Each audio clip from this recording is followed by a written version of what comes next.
And so I'd like everyone to remain open to the interpretation and the interruption that happens in these stories, because that's a main theme that runs throughout it. So Maureen, thank you very much for your thoughts and reflections. Well, at 13, I was the patrol leader of the famous Flying Eagle Patrol in Troop 57 in Hampton, Virginia. We won the fire building contest. We were the fastest fire builders in all the district.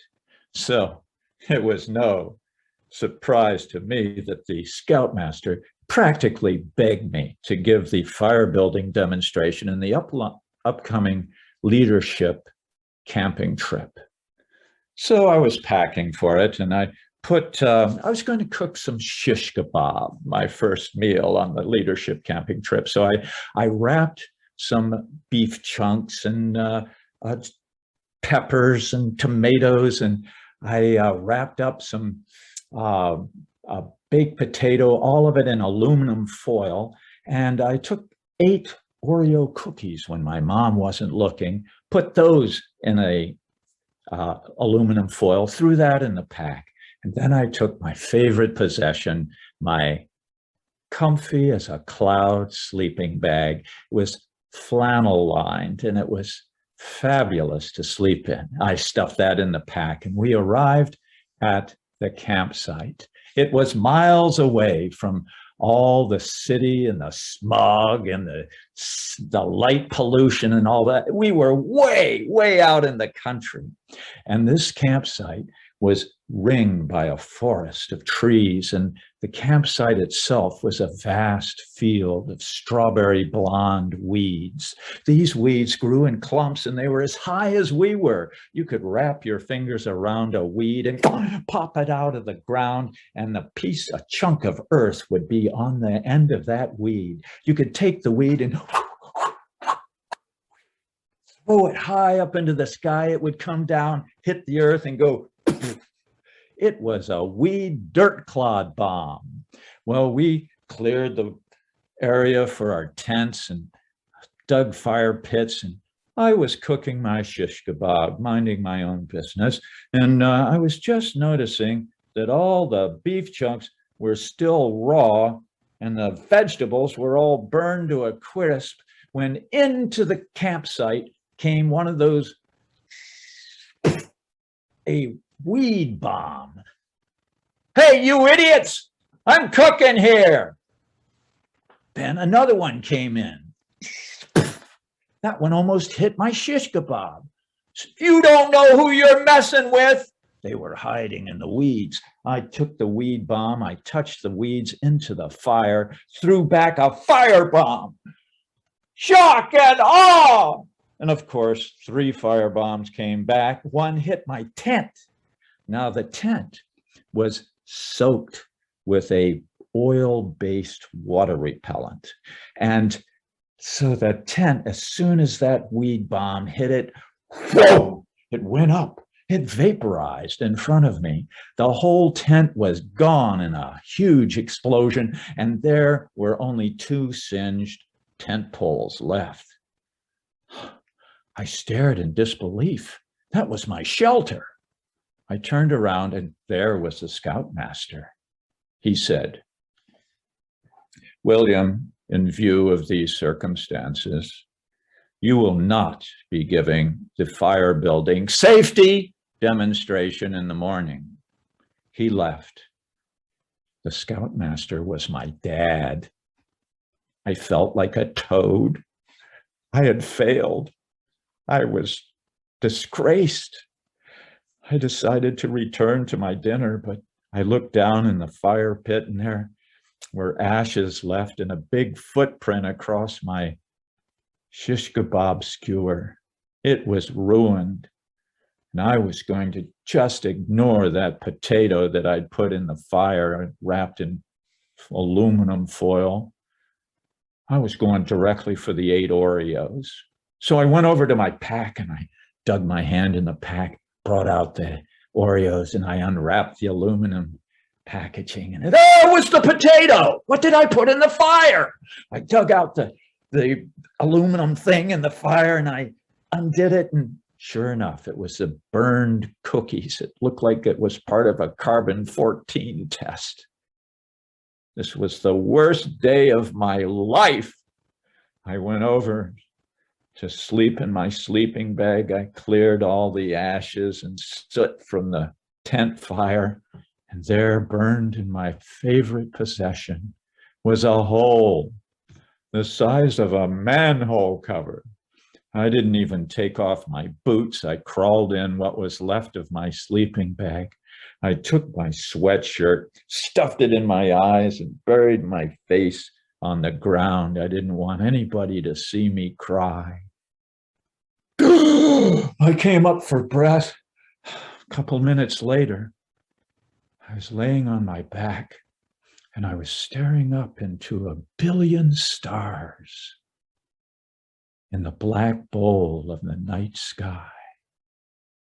The Milky Way was a luminous trail of stars across the heavens, and I'll never forget that awestruck feeling of being this tiny living being connected to a vast universe of wonder. Later, I fell in love with Bonnie. We got married, and I still had 2 years to serve in my 4-year tour of duty with the Air Force. I was assigned to a spy satellite program. Our satellite was unmanned, but it automatically took pictures of our friends and foes alike as it orbited the Earth. I didn't like spying on people. I'd rather talk to them on the ground and find out what was important to them. So I had a new dream of taking a trip across the world and talking to people about what was important. Bonnie liked that dream too, so we both started saving money. And in my last 2 years in the Air Force, the waitress and the spy saved $10,000. We took that money as soon as I got out of the Air Force, and we started our 2.5-year journey around the world. We went to 35 cultures, the most transporting of which was Bali, because Bali had the shadow puppet theater. Bonnie and I went into the jungle in Bali. We went into a village. In the center of the village, there was this community folly, sort of a pavilion made of natural materials. The villagers were all sitting in the folly, and the shadow puppet team had arrived earlier, put up a screen in that pavilion. And behind the screen, there was a lamp and the gamelan band, which was a collection of wooden xylophones and drums and cymbals. They made this beautiful music. Now, the shadow puppet master sat just behind the screen, and he had his collection of puppets, and he'd hold them up to the screen to have the light shine on them. We, on the other side of the screen, would watch this shadow play, and the Dalang would tell his stories of the Ramayana. Later, I saw that Dalang, that storyteller, the shadow puppet master, walk through the village, and people paid him great deference and respect because he had told them who they were with the stories of the Ramayana as the shadow puppet master. I wanted that. I wanted to be an American Dalang. Well, when we got back, 4 years lapsed. I was putting Bonnie through art school by being an elementary school teacher. But then I got my chance. After Bonnie graduated and got a job, I enlisted in a mime workshop with who was to become my partner, Kevin. he had this dream of being rich and famous as a performer. And that was the dream for me. So we partnered, named our partnership the Quiet Riot. My brother joined us a year later. He became our sound effects genius and our manager. So 10 years went by. We were telling stories, silent stories with our bodies and noisy stories with sound effects. But at the end of 10 years, we noticed we weren't any more rich or famous than the first day we started out. Kevin decided to become an entrepreneur. He left, and David and I turned to one another and we thought for a while and we said, you know, searching for fame hasn't yielded much of satisfaction. Let's seek service instead. That made all the difference. One of the side situations that went on at that time was that I was invited to be a director of a children's theater, a children's production, I should say, of Pinocchio. I knew how to teach the actors how to move like marionettes, and I could do the storyline. I could tailor it and fiddle with it, make it better, but it was a musical. I hadn't done a musical before, and it was well outside my area of expertise, but I wasn't worried. I was the director. I would figure it out. They fired me within the month. And then I don't know what I was thinking. I went to my 25th high school reunion feeling not so great. And there was my old pal, John Milton. Now, you wouldn't know it just first meeting him, the way he talked, but he was, without a doubt, the most brilliant guy in our class. He spotted me and says, "Hey, Bill, I'm in nuclear physics. That's fun. What are you up to?" I said, "Hi, John. I was a director of a play." He said, "Oh, that's fascinating, Bill. What was it? Ibsen? Chekhov? Tennessee Williams?" I said, "No, John, it was Pinocchio. They fired me."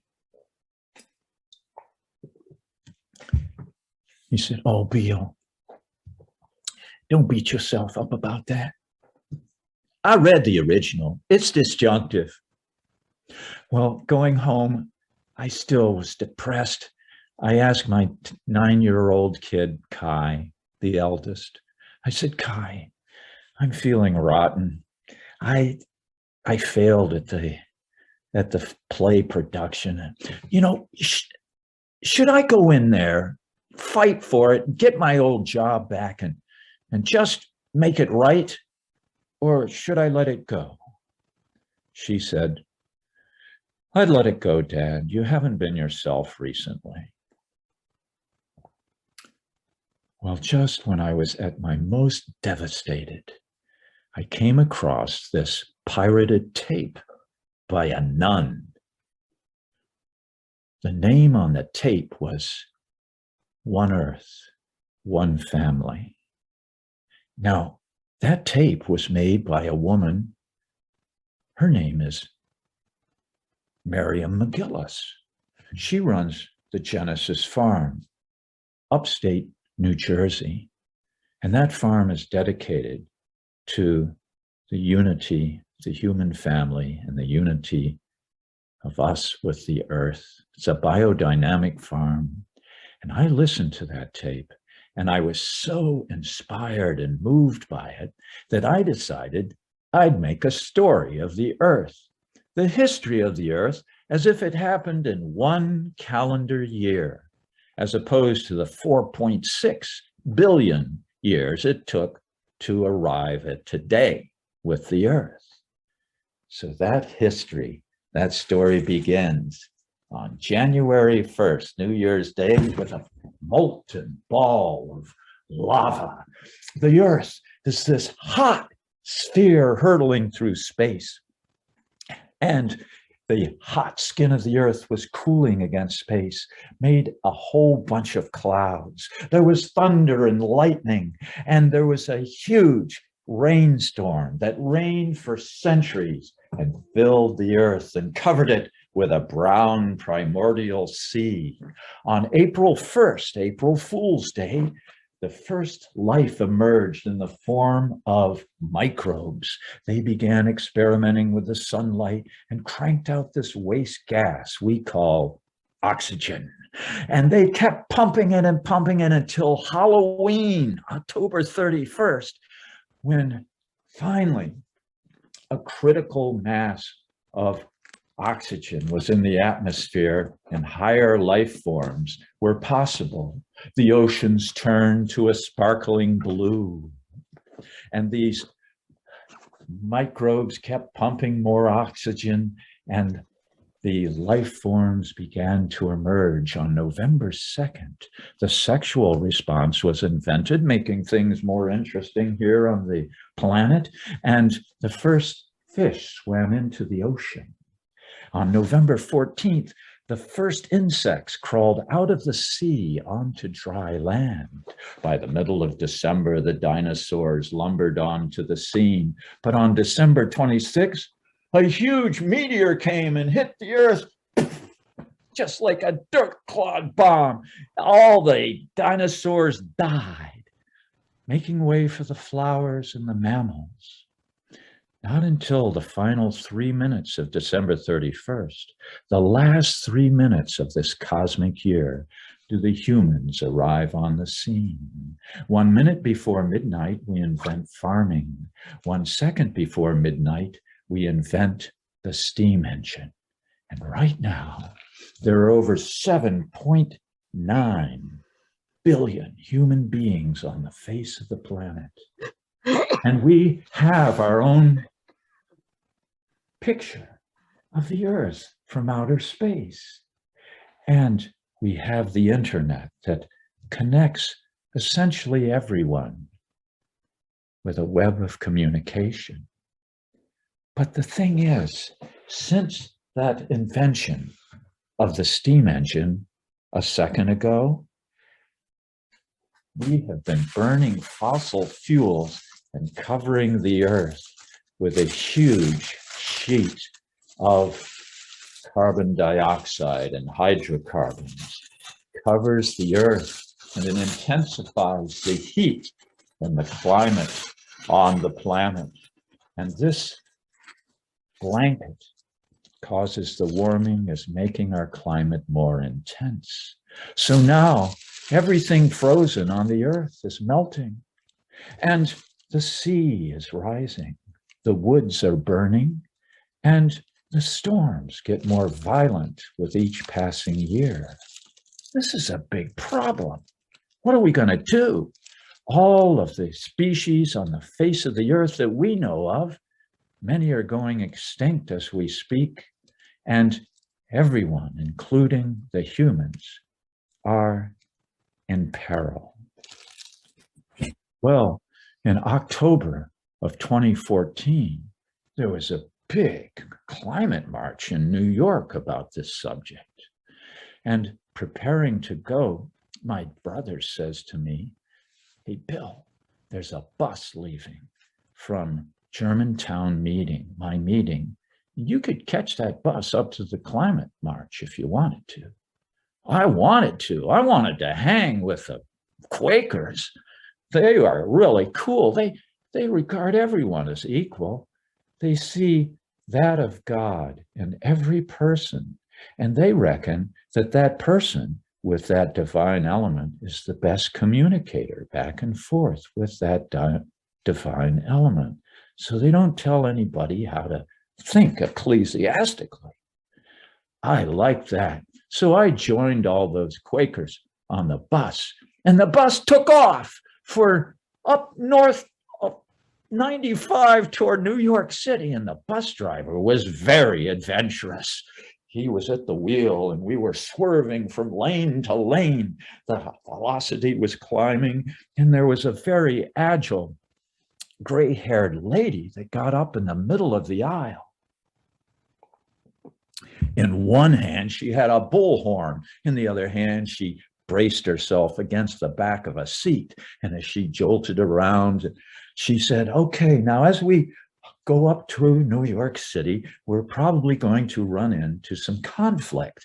Now, I have a query that I like to ask myself with the conflict that I might encounter is, how do I show my love to those I'm in conflict with? Then with that, a sort of a moderation of the whole scene imbued everyone on the bus. They were mellow and listening meditatively to this woman speak. And I saw clearly, I was interpreting Maureen. This was not a bus hurtling from lane to lane. It was a Quaker meeting traveling at 70 miles per hour. And I had a question I had to ask. Does anyone on this bus, does anyone know about a carbon tax? We do, said a voice all the way in the back of the bus.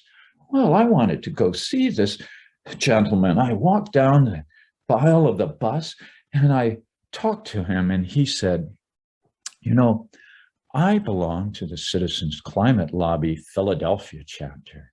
We are promoting a carbon tax on oil, gas, and coal right at the source.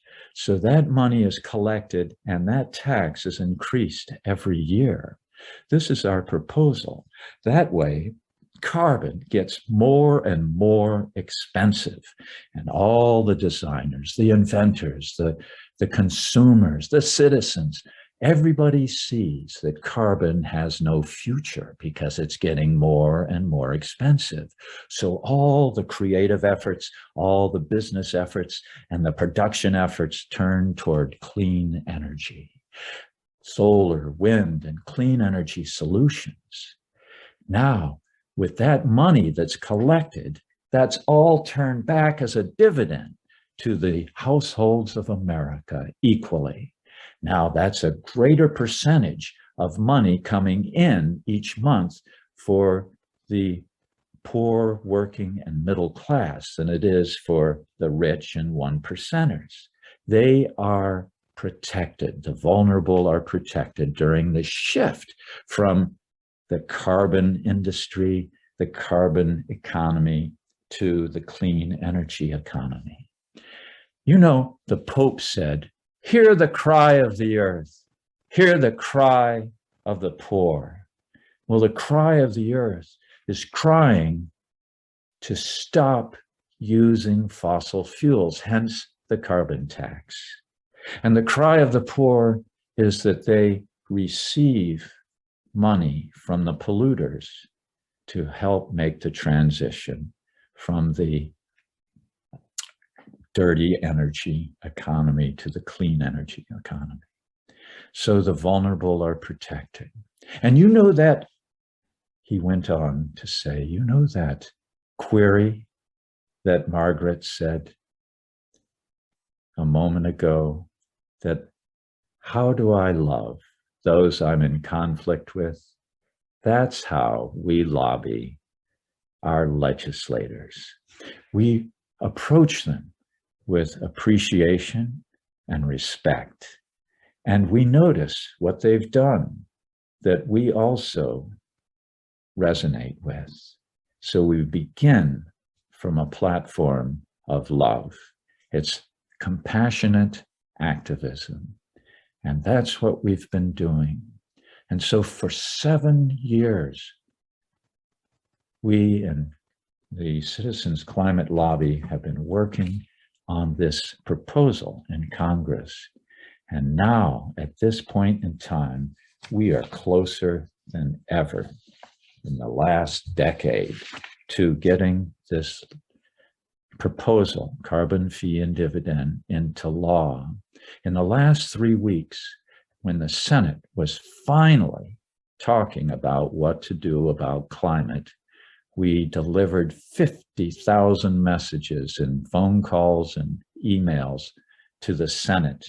And that is set in the DNA now in the Senate. When the reconciliation package circles back in September, they have that thought many times in their head about instilling a carbon fee in our economy and paying back to the citizens. So now the House has started up, and they are now discussing the climate and what to put in the reconciliation package. And you can help us, since we have turned our energy and our focus to the Congress. Michael told me that you all usually have a pen and paper, pencil and paper beside you to write down speaker sparks, he calls them. So look at this. This is an analog sign. It's backwards in my screen. I don't know whether it's right side in yours or not, but I'll read it out to you. This is a magic link to attach you to your computer to open up a very cool tool. It says CCL, stands for Citizens Climate Lobby.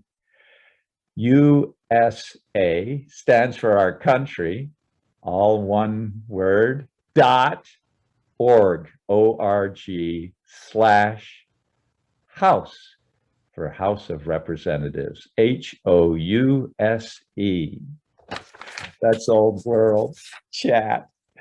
So you can put that on your computer, and it is a fabulous tool. With that one link and your zip code, it'll tell you who your representative is in Congress. It will give you their phone number and a script, a brief script that you can add or subtract from, personalize it for an email and then for a phone call. This would be immensely helpful if you all could join us with this, because the more messages that the House gets at this critical time, right now for the next 3 weeks, the House is going to be deliberating, and then this package will be put together, this reconciliation package, in September or so, and that's where it needs to be, the pricing of carbon. And that is the best first climate solution, because it's fast and it is pervasive, covers 80% of the economy. So thank you so much for sitting with me for these stories and for your activism.